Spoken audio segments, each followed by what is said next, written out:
Welcome cinephiles and those curious about the world of entertainment to your favorite channel, Pelafandom Show. I'm your host, Jared. Today we delve into a drama unfolding behind the scenes, a silent confrontation with profound consequences for the largest film industry on the planet, Hollywood. The trade war between China and the United States isn't just affecting tariffs and products, it's also reshaping how we watch our favorite movies. Is China closing its doors to Hollywood's glitz? Join us to unravel this complex scenario.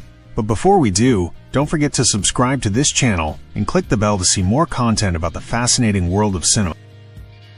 There was a golden age between 2012 and 2019 when Hollywood seemed to hold the key to the immense Chinese market. Superhero movies, science fiction, and large productions resonated with the growing Chinese audience, significantly contributing to their global revenue. China became a crucial partner, a market where box office records could be broken with each new release. However, this landscape has undergone a drastic change. The turning point came with the intensification of the trade war between the two superpowers. In response to tariffs imposed by the Trump administration on Chinese goods, the China Film Administration confirmed a measure that sent shockwaves through Hollywood, a reduction in the number of American films allowed in the country. Simultaneously, China raised tariffs on American products by 125%, calling Trump's actions a, quote, joke, according to Reuters reports. Despite the increasing restrictions, there are still examples of American films that perform well in China. Recently, Warner Brothers and Legendary Pictures' Minecraft movie debuted at the top of the Chinese box office, grossing $14.5 million. While this figure represents just over 10% of its total international box office of $144 million, it underscores that the Chinese market remains a key financial contributor for American studios. Nevertheless, it's crucial to note the stark difference compared to the revenue of the Golden Era. While Hollywood navigates these turbulent waters, Chinese cinema has experienced an impressive boom. A phenomenon like, quote, Nasia 2 Feet not only conquered the local box office, grossing over $164 million in IMAX format alone, becoming the highest-grossing local animated film in this format. But it also made history by becoming the first non-Hollywood film to cross the $2 billion mark in the Asian country, being the first film not produced in Hollywood to achieve this. This feat places it in an exclusive group of only 6 films that have reached this threshold. The magnitude of Nasia 2's success is further emphasized by considering that over 300 million tickets were sold in China, a figure greater than the population of any country outside of India, China, and the United States. This represents approximately 21% of the Chinese population. To put it in perspective, if a similar percentage of the North American population bought a movie ticket at $10, we would be talking about a gross exceeding that of Avatar. China's ability to generate these box office figures is partly due to its impressive cinematic infrastructure. In 2024, China surpassed 90,000 movie screens, an astonishing increase from just over 12,000 in 2022.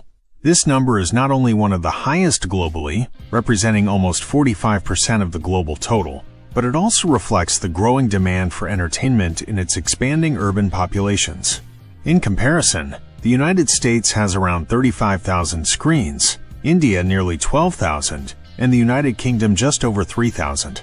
Just to put this all in context, the largest cinema chain in the United States, AMC, has more than 871 theaters globally. Cineworld, Cinepolis, and Cinemark are also large chains that own many theaters worldwide, but they don't even come close to the Chinese behemoth. To put it in perspective, there are almost 208,000 movie screens worldwide, of which 90,000 are in China. That's around 45% of the movie screens in the world located in the Asian giant. Understanding the Chinese audience is crucial. In 2024, around 44% of cinema attendees in China were between 20 and 29 years old, indicating a young and dynamic market. Those over 40 years old represented 18% of the total audience. This demographic influences the types of films that succeed and the marketing strategies that studios must employ. Amidst this complex landscape, companies like IMAX have found a thriving niche. The company reported its highest-grossing global first quarter in history with $298 million, driven by a record-breaking Chinese New Year holiday, which tripled its previous best mark with $182 million. This suggests that while the volume of American films may decrease, premium cinematic experiences remain highly valued by the Chinese audience. The impact of Chinese restrictions on Hollywood is undeniable, marking the end of an era of absolute dominance. However, the Chinese market remains too large and important to ignore. The future may involve greater collaboration, co-productions, and a focus on films that resonate specifically with the Chinese audience. As the trade war continues its course, the global film industry watches attentively, adapting to a new landscape where the Asian giant has an increasingly strong voice in the global narrative of cinema. Thank you for joining us in this analysis. What do you think?